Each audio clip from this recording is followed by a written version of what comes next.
너희는 여호와를 만날 만한 때에 찾으라. 가까이 계실 때에 그를 부르라. 악인은 그의 길을, 불의한 자는 그의 생각을 버리고 여호와께로 돌아오라. 그리하면 그가 긍휼히 여기시리라. 우리 하나님께로 돌아오라. 그가 너그럽게 용서하시리라. 우리가 아직 죄인 되었을 때에 그리스도께서 우리를 위하여 죽으심으로 하나님께서 우리에 대한 자기의 사랑을 확증하셨느니라. 그러면 이제 우리가 그의 피로 말미암아 의롭다 하심을 받았으니 더욱 그로 말미암아 진노하심에서 구원을 받을 것이니. 아멘.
나는 전능하신 아버지 하나님 천지의 창조주를 믿습니다. 나는 그의 유일하신 아들 우리 주 예수 그리스도를 믿습니다. 그는 성령으로 잉태되어 동정녀 마리아에게서 나시고 본디오 빌라도에게 고난을 받아 십자가에 못 박혀 죽으시고 장사된 지 사흘 만에 죽은 자 가운데서 다시 살아나셨으며 하늘에 오르시어 전능하신 아버지 하나님 우편에 앉아 계시다가 거기로부터 살아있는 자와 죽은 자를 심판하러 오십니다. 나는 성령을 믿으며 거룩한 공교회와 성도의 규제와 죄를 용서받은 것과 몸의 부활과 영생을 믿습니다. 아멘.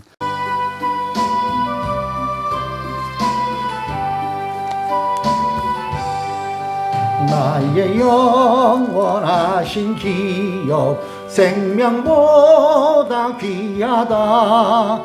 나의 갈 길 다가도록 나와 동행하소서. 주께로 가까이 주께로 가오니 나의 갈 길 다가도록 나와 동행하소서. 모든 골짝 지나가며 험한 말을 버리고 험한 길을 가는 동안 나와 동행하소서. 주께로 가까이 주께로 가오니 나의 갈 길 다가도록 나와 동행하소서. 모든 골짝 지나가며 험한 바다 건너서 천국문에 이르도록 나와 동행하소서. 주께로 가까이 주께로 가오니 나의 갈 길 다가도록 나와 동행하소서. 아멘. 오유석 집사 우리를 위해 대표로 기도해 주시겠습니다. 기도드리시겠습니다. 사랑과 평화의 하나님, 주 하나님께 이 예배를 올려드립니다. 추운 날씨에도 이 예배 자리에 나온 모든 성도들에게 축복이 임하길 바랍니다. 계속되는 물 오염과 기후위기와 미세 플라스틱 및 쓰레기 사태 등의 환경 문제가 해결되고 지속 개발 가능한 시스템이 만들어지게 하소서. 전 세계 각지에 증오와 혐오와 차별과 전쟁이 멈추고 모든 이를 위한 민주화가 이뤄지게 하소서. 각국의 올바른 문화와 가치관의 다양성이 보장되어지고 조화가 이루어지게 하소서. 무엇보다도 팬데믹으로 고통받고 이런 상황에서 근본적인 대책이 나와 엔데믹이 실천되게 해주십시오. 그 외에 전 세계의 자연재해가 뉴스에 들려오는데 보다 빠른 복구와 더불어 미래 재난 상황에 대한 조기 대비가 범인류적으로 이루어지게 해주십시오. 아울러 이 나라가 보다 더 전 세계 공존에 이바지할 수 있게 올바른 정치와 경제와 여러 분야들이 긍정적인 성장을 하게 하여 주십시오. 포스트 코로나에 잘 대비하게 하시고 첨단 시대에 교회들이 배척이 아닌 포용과 동반자의 역할을 하게 하시고 모든 이들에게 혜택이 돌아가게 하여 주십시오. 하늘뜻 푸른 교회도 올해 10년이 되어갑니다. 그동안 긍정적인 부분과 부정적인 여러 상황들을 겪으면서 오늘에 이르렀습니다. 보다 더 질적, 양적인 성장도 이루어지게 하시고 하늘뜻 푸른 교회가 세운 건강한 공동체의 비전을 다시 한번 점검하며 그 비전을 세상에 긍정적인 영향을 미치는 선순환과 상향평준화가 이루어지게 하소서. 목회자와 모든 성도들에게 올바른 깨달음과 평안이 있기를 바랍니다. 주 하나님께 찬양과 경배를 드리며 예수님의 이름으로 기도드립니다. We have a dream.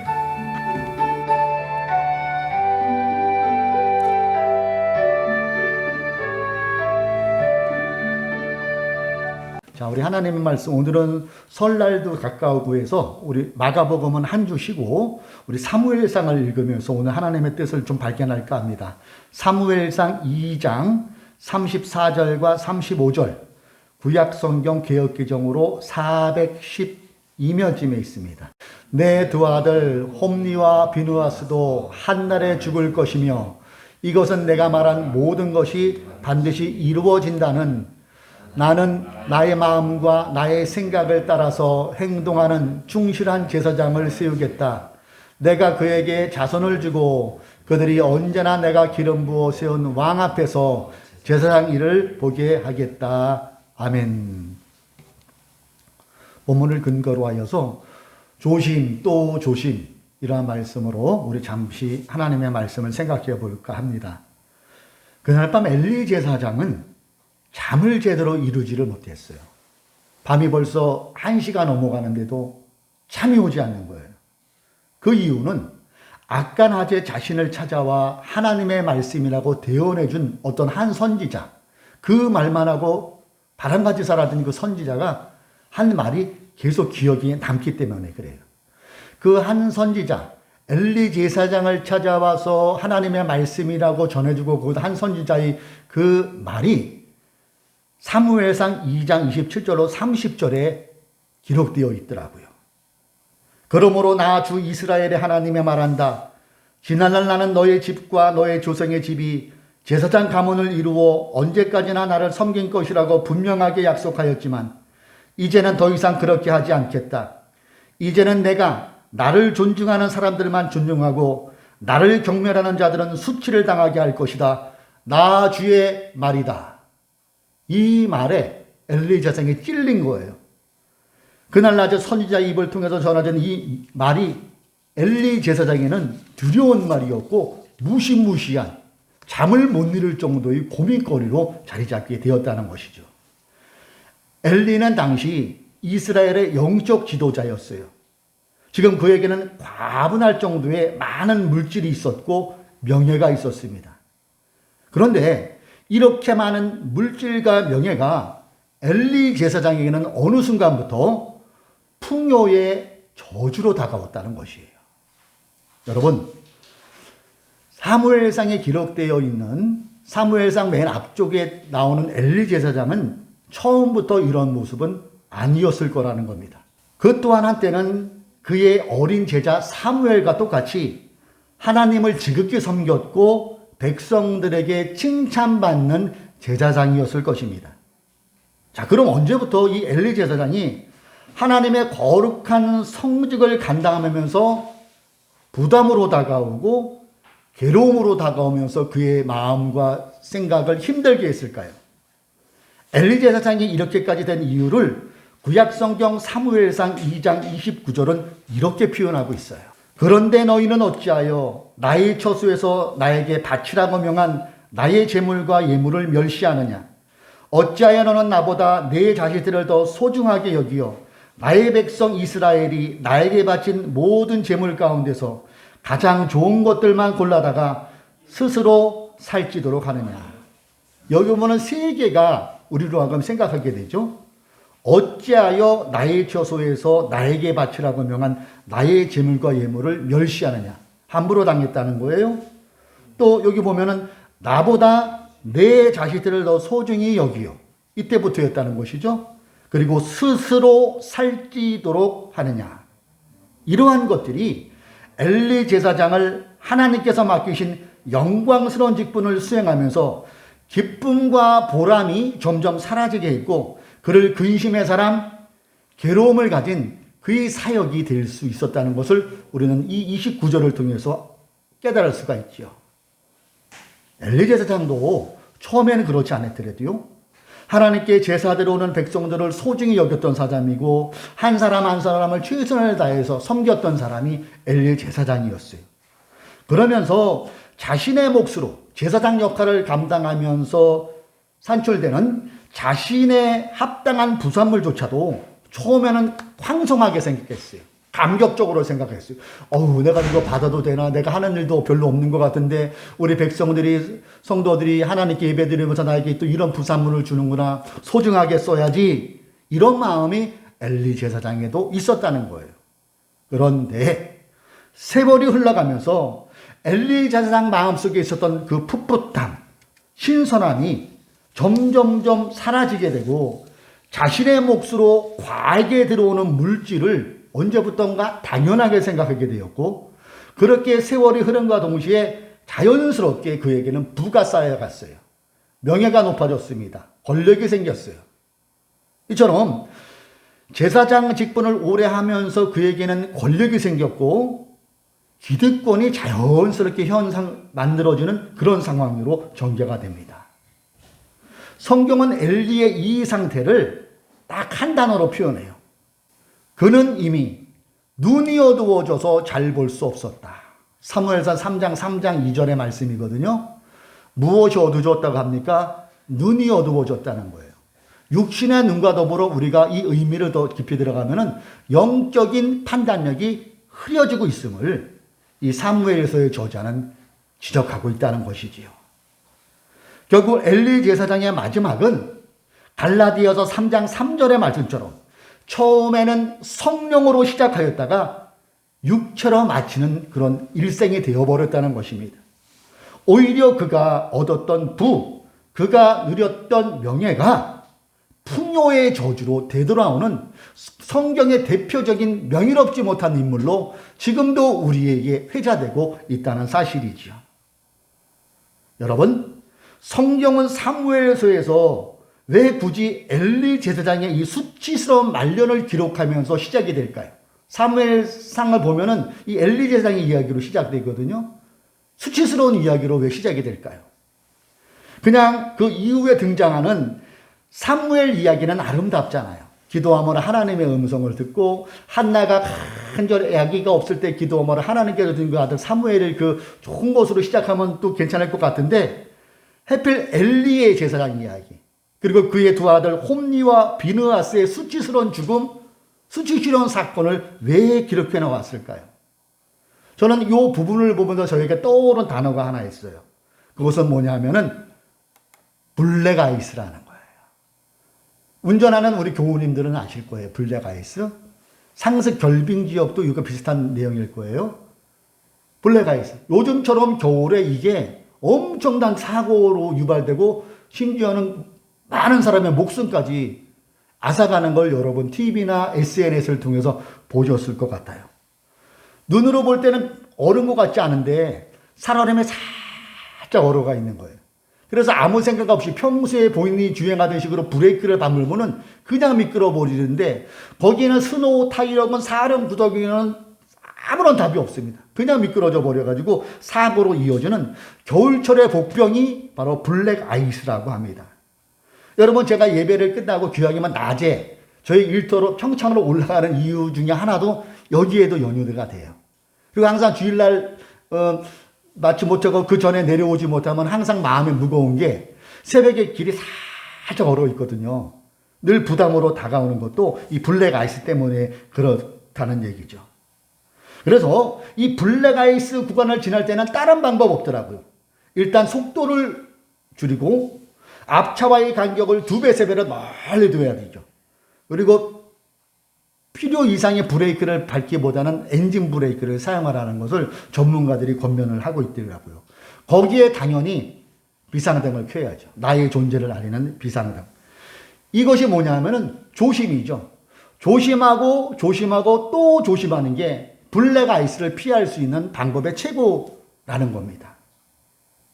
이처럼 하나님의 제사장으로서 불미스럽게 일생을 마감한 엘리 제사장과 그의 아들 홈니와 비느하스의 죽음을 통해 본문은 우리에게 이 얘기하고 있는 거예요. 영적 블랙 아이스. 사랑하는 하늘뜻 푸른교회 교우들은 영적 블랙 아이스를 제대로 작동하고 있느냐를 오늘 본문을 통해서 우리는 물어볼 수 있어야 된다는 것입니다. 여러분, 다시 묻습니다. 엘리 제사장이 언제 사고치고 언제 타락했다고요? 2장 29절 다시 한번 좀 더 구체적으로 살펴볼게요. 첫째로는 탐욕에 눈이 멀어질 때더라고요. 그 말이 어디에 나옵니까? 그 노란 글씨를 눈여겨보세요. 너희는 어찌하여 나의 처소에서 나에게 바치라고 명한 나의 재물과 예물을 멸시하느냐. 탐욕이 있다는 거예요. 탐욕이 언제부턴가 이 엘리 제사장에 자연스럽게 나도 모르는 사이에 점점 자라고 있었다는 것 아니겠어요? 엘리의 두 아들도 당시에는 아버지의 대를 이해해서 제사장들이었어요. 그런데 이들이 제사에는 관심이 없고 제법에만 관심이 있습니다. 신앙생활이 하나님을 예배하는 것이 너무 형식적인 거예요. 그들은 제사를 드리는 봉헌자들을 약탈까지 합니다. 심지어는 그 성전에서 봉헌하는 여자들과 함께 동침을 하는 그런 일까지 벌어지게 됩니다. 제사장에게 분배된 것은 레위기 7장 34절에 보면은 흔든 가슴 그리고 든 뒷다리 재물 중에 짐승 중에 그것만 본인이 취할 수가 있었는데 그런 건 알아먹지도 않고 성전에서 봉사하는 사람들을 시켜가지고 칼코리 있지 않습니까? 칼코리로 그 번제에 드리는 그 준비한 거를 푹 찍어서 아무 때나 가지고 버리는 거예요. 엄청난 민폐를 끼치고 있는 거죠. 아버지가 탐욕에 머무르니까 자녀들도 이러한 모습들을 보였던 것 같다는 생각이 듭니다. 또 하나는 뭐냐면은 어찌하여 너는 나보다 내 자식들을 더 소중하게 여기어. 자, 이것은 무엇으로 생각할까요? 자녀를 파파보이 너무 아버지나 부모님의 그 수중에 두는 그런 삶을 살게 했다는 것도 우리가 생각해 볼 수가 있다는 얘기예요. 자녀를 마마보이나 파파보이로 만들고 있었구나를 생각해 볼 수 있어요. 노란 글씨 보세요. 나보다 내 자식들을 더 소중하게 여기어. 이렇게도 우리가 생각해 볼 수가 있다는 얘기예요. 다음의 이야기를 들으면서 여러분은 이게 축복일까 저주일까를 한번 생각해 보면 좋을 것 같아요. 제가 기도원에서 사역할 때인데 늦가을이었어요. 늦가을. 어느 분이 오셨는데 사투리가 심하시더라고요. 대구에서 올라오셨대요. 대구에서. 나이가 저보다 약간 한 40대 후반에서 50대 초반의 집사님이시더라고요. 근데 이분의 사연을 이렇게 들어보니까 집은 대구인데 아들이 하나 있는데 그러니까 재수를 하고 대학 진학하는 그 나이에 20대 초반의 아들이 있었는데 얘를 어렸을 때 중학교 때부터 고등학교 때까지 할아버지가 서울 목동, 양천구 목동 신시가지, 학군이 좋지요. 신도시고, 거기다가 이 할머니에게 할아버지에게 맡긴 거예요. 이 아들을.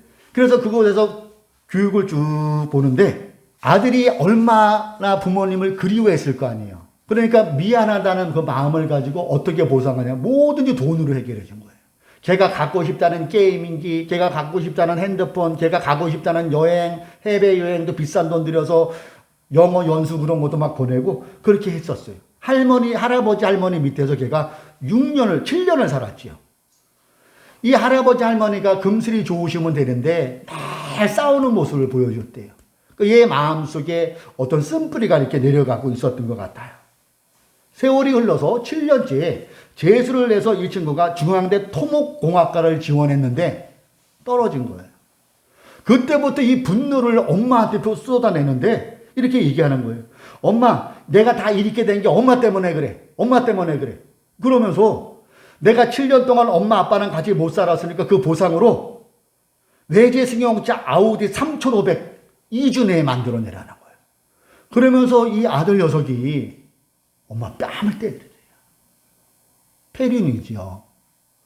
그 어머니가 너무 힘들고 힘드니까 기도원에 토요일 날은 성도들이 별로 없거든요. 거기 올라가면서 상담하러 기도 부탁한다고 들어오셨더라고요. 그러면서 이 어머니가 하는 말, 목사님, 우리 가정이 돈이 없어서 어려울 때는 이러지 않았어요. 예. 우리 영철이 어릴 때는 부모님 말씀도 잘 듣고 교회도 열심히 다녔거든요. 그래요, 다 저의 탓이지요. 그 돈 버는 게 뭘지 멍울쩡하던 아들 녀석이 페르나가 되어버렸으니 돈이 저주입니다. 돈이 복이 아니에요. 돈이 저주예요. 이 얘기를 하면서 한참 울길래 제가 간절히 기도해 주었던 기억이 납니다. 자녀를 잘못 키웠다는 것을 본인이 통렬히 회개하고 계시더라고요. 또 한 가지 우리가 이 말씀 속에서 살펴보면은 엘리제사장 가문이 왜 이렇게 됐나는 자신들의 배만 불리는데 관심을 쏠 때부터였던 것 같아요. 맨 밑에 노란 글씨 보세요. 가장 좋은 것들만 골라다가 스스로 살찌도록 하느냐. 스스로 살찌도록 하느냐. 자기 것만 챙겼더라는 거예요. 자기들의 배만 불리면 아무 상관 안 했다는 것을 우리는 생각해 볼 수가 있어요. 구약시대의 제사장이라는 직분은 이스라엘 백성 가운데 장자가 되는 영광스러운 직분이었어요. 장자란 당시 축복의 대명사라고 할 수 있는데 그들은 이 직분을 이용해서 자신들의 호주머니 채우기만 급급하고 있었다는 거예요. 그 결과 그의 두 아들 홈리와 비느하스는 하나님의 징계를 받게 돼요. 이 사무엘상 이유를 잠깐 보면 그것이 상세히 나옵니다. 그 두 아들은 블레셋 전투에 나가서 동시에 죽게 돼요. 이 소식을 98세 먹은 엘리제사장이 기다리고 있다가 두 아들이 죽었다는 소식을 듣게 돼요. 충격 맞아서 의자에 앉았다가 거꾸로 쓰러가지고 목이 부러져 죽었다고 성경은 기록합니다. 그리고 그 아들 중에 며느리가 애를 낳다가 죽어버려요. 가문이 완전히 박살내는 이런 일이 일어났음을 사무엘은 저는 기록하고 있어요. 사랑하는 교우 여러분, 오늘 본문은 엘리제사장 가정을 우리에게 보여주심으로 혹 우리도 저지를 수 있는 영적 블랙아이스의 상태를 한번 체크해 볼 수 있는 그 기회가 되지 않을까요? 자, 그렇다면 엘리제사장의 이 사건을 통해서 신앙생활을 하는 우리는 어떻게 신앙생활을 해야 되는가? 우리에게도 닥칠 수 있는 영적 블랙아이스 지역에서 사고를 미연에 방지할 수 있는 방법은 무엇이라고 여러분 생각되십니까? 오늘 읽은 29절에 다 들어가 있지 않을까요? 탐욕의 눈이 멀지 않도록 우리는 조심해야 된다는 거예요. 지난주에도 말씀드렸지만은 탐욕은 우상숭배라고 분명히 말씀하고 있어요. 우리의 욕심에 과해지면은 우리의 영적인 눈이 어두워지고 우리의 영적인 눈이 어두워지면은 이상한 예상치 못한 행동도 나올 수 있다는 것을 우리는 생각해 볼 수 있지요. 그리고 그 어떤 것도 하나님보다 더 소중하게 생각하지 않도록 조심해야 된다는 거예요. 하나님보다 더 사랑하는 그 자체가 우상이라고 성경은 분명히 말씀하고 있잖아요. 그리고 내 배만 불리는데 관심을 쏟지 않아야 돼요. 이것도 조심해야 돼요. 우리는 나도 모르는 사이에 자기 보호 본능이 강한 사람이 인간인지라 나 위주로 자꾸 생각할 때가 많이 있어요. 이것도 우리가 한번 돌이켜 보아야 된다는 거예요. 탐욕의 눈이 멀지 않고 하나님을 더 소중하게 생각하고 자신의 배뿐만 아니라 이웃도 돌아볼 수 있는 것, 여기에 조심할 수 있다면은 우리는 엘리게장 같은 그런 삶은 살지 않을 수 있겠구나를 또한 본문을 통해서 주시는 교훈이 된다는 것이죠. 지금은 코로나 팬데믹이 2년이 넘어가고 있어요. 예. 우리 홍관표 형제님이죠? 예. 아까 전화 받았어요. 반가워요? 예. 우리 홍관표 우리 형제님도 똑같이 이 세상을 살아가기 때문에 2년 동안 똑같이 코로나를 당했어요. 그렇죠? 여러분들 우연치 않게 거기에 대한 애환도 있고 열받는 일고 사건도 있고 기분 좋은 일은 별로 없을 거예요. 지쳐버려 가고 있어요. 안타까운 사실은 교회적으로도 평균 2년 사이에 교회가 10,000개가 문을 닫았다고 그러더라고요. 10,000개. 예. 그런데 이게 줄어드는 게 팬데믹 현상에서도 있지만은 그 팬데믹을 대하는 교회의 태도에서 실망한 사람들이 교회를 안 나오는 경우도 너무 많다는 거예요. 가나안 성도, 교회 안 나가를 거꾸로 하면 가나안이죠. 예수를 믿는데 교회를 아예 발길을 끊는 사람들이 점점점 늘어가고 있어요. 그런데 그 가나안 성도들이 늘어가는 이유 중에 제일 큰 게 뭘까요? 오늘 읽은 나의 재물과 예물을 멸시한 이 모습을 보았다는 거예요. 가나안 신자들이. 목회자들의 좋지 않은 이미지, 목회자들의 탐욕을 그들이 보았다는 거예요. 일부러 보려고 본 게 아니라 교회 내에서 생활을 하다 보니까 목사가 너무 욕심이 많아. 너무 돈을 좋아해. 그런 속에 이 사람들이 실망을 하고 강단에서 얘기와 생활에서의 삶이 너무나도 이원화가 되어 있는 거예요. 여기에 실망하고 가나안 신자 되는 사람들이 19.6%랍니다. 20% 가깝죠. 이거 여러분 어떻게 생각하세요? 또 교인들이 배타적이고 이기적인 모습에서 그들이 교회 공동체를 떠나서 교회를 출석 안 하고 신앙생활을 한다는 거예요. 그것이 어디에 해당할까요? 밑에, 내 배만 부리면 그만이다죠. 예. 내 배만, 내 자식만 잘 되면 그만. 똑같은 맥락 아니겠어요? 이게 17.7%, 18%에 육박합니다. 그리고 가나안 신자들이 왜 실망해서 교회 공동체 생활을 떠날까요? 헌금을 강조해서, 헌금을. 하나님보다 돈이 더 커요. 예. 가장 좋은 것들만 골라다가 스스로 살찌는 것. 예. 나보다 내 자신을 더 소중하게 하는 것. 나의 재물과 예물을 열시하는 것. 이 안에 들어가는 것 아니겠어요? 그래서 가나안 신자들이 계속해서 늘어가고 있다는 데에서 저와 여러분들도 이 부분에 있어서 책임을 모면하지는 못할 것이에요. 바로 이때 우리 하나님은 당신을 위하여 헌신해줄 충실한 제사장을 찾고 계세요. 그것이 오늘 우리가 함께 초창기에 나눈 사무엘상 2장 35절의 말씀 아니겠어요? 나는 나의 마음과 나의 생각을 따라서 행동하는 충실한 제사장을 세우겠다. 내가 그에게 자손을 주고 그들이 언제나 내가 기름 부어 세운 왕 앞에서 제사장 일을 보게 하겠다. 여기에 연루되지 않는 이 세 가지, 탐욕이나 하나님보다 더 소중하게 생각하지 않다거나 내 배만 불리지 않는 그 사람을 오늘도 하나님은 우리를 찾고 계시다는 것을 우리는 알아야 된다는 얘기죠. 그렇습니다. 하나님이 찾고 계신 교회, 하나님이 찾고 있는 그 신자는 탐욕에 좌지우지되지 않는 사람. 하나님을 찾는 사람은 그 어떤 것도 하나님보다 더 높이, 하나님보다 소중하게 생각하지 않는 사람. 그리고 하나님을 찾는 교회, 하나님을 찾는 신자는 자신의 배만 불리는데 관심을 꽂지 않는 사람이라는 것을 우리는 알 수가 있지요. 사랑하는 교우 여러분, 이제 저와 여러분이 우리 교회가 또한 여러분 스스로가 이런 충실한 제사장을 찾고 계신 하나님께 화답할 차례예요. 우리나라는 설날이 2번 있다고 그랬잖아요. 신정과 구정. 신정 때 여러분 어떤 결심을 하셨습니까? 다가오는 이 구정 때에는 이 말씀을 부여잡길 원해요. 그래, 내가 하나님을 찾는 사람이 돼야지. 그것은 뭐 거창한 게 아니에요. 내 삶 속에서 탐욕을 다스리고 하나님을 더 소중하게 여기고 내가 배부르면 상대방도 배불러야 된다는 생각. 내가 배고프면 이웃도 배고플 수 있다는 그 마음을 가지고 이웃을 돌아볼 수 있는 바로 그 사람이 하나님이 찾으시는 사람이라는 것입니다. 우리가 그분의 마음과 뜻대로 행할 때 하나님이 계속해서 그분의 뜻을 그렇게 실천하는 그 교회를 통해 이루어 가실 거예요. 이제 우리 교회가 생겨난 지 6월 달이면 벌써 10살이 돼요. 다시 한번 물어봅니다. 우리는 방향을 제대로 가고 있나? 하나님이 찾으시는 그 교회의 그 길로, 하나님이 찾으시는 그 신자의 길로, 성도의 길로 제대로 가고 있나를 오늘 본문을 통해서 물어보았으면 좋겠습니다. 그리고 코로나 팬데믹은 쉽게 가라앉지 않을 거라고들 예상하죠.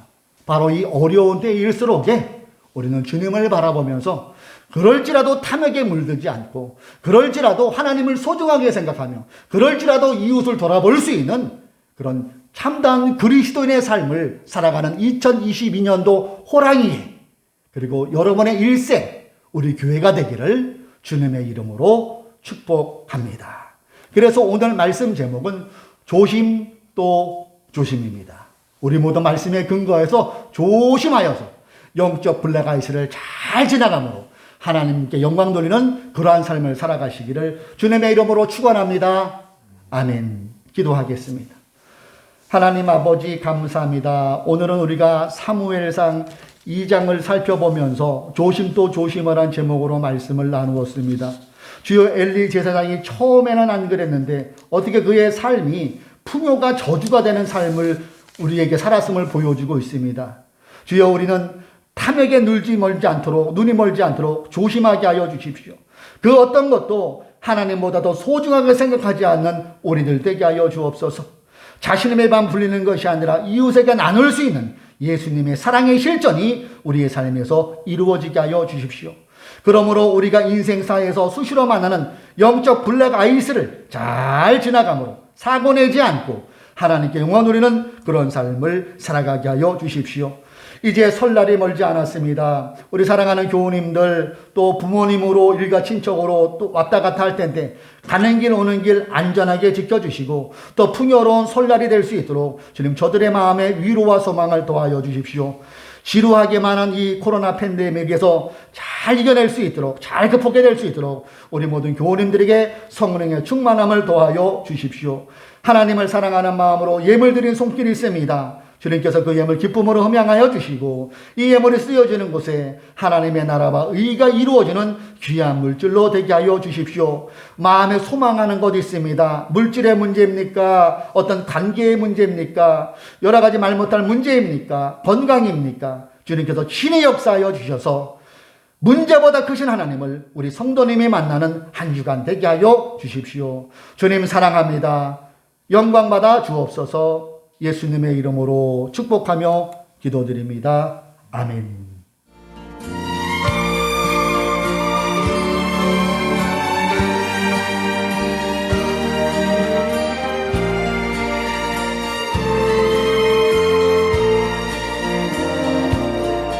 밤 깊도록 동산 안에 주와 함께 있으려 하나 괴로운 세상에 할 일 많아서 날 가라 명하신다.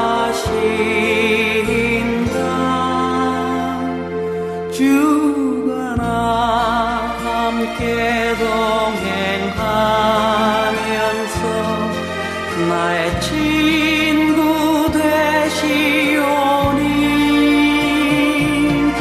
우리 서로 받은 그 기쁨을 알 사람이